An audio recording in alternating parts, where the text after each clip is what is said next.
పవన్ కళ్యాణ్ గారు నటించిన సినిమాలో లాగానే ఏదో ఒక పెద్ద ఓడ వస్తుంది. ఆ ఓడకి స్మగ్లర్లో ఒక 4 మరబోట్లలో ఈ బస్తాల్లో ఇలా స్మగ్లర్ వస్తువులు తీసుకుని వెళ్ళిపోయి ఆ షిప్పులోకి ఎక్కిస్తే హీరో వస్తాడు చూసారా, అలాంటి సన్నివేశం గుర్తుకొచ్చింది.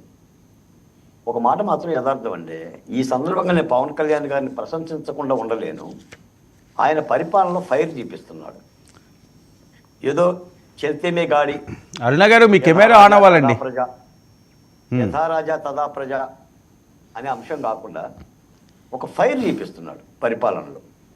మీకు ఈ సోషల్ మీడియాలో ఉన్న నేరగాళ్ళందరినీ కూడా ప్రభుత్వం చకచక అరెస్ట్ చేయటానికి, కాస్త కదలికలు చేయటానికి కారణం కూడా పవన్ కళ్యాణ్ గారు చెప్పిన మాటే.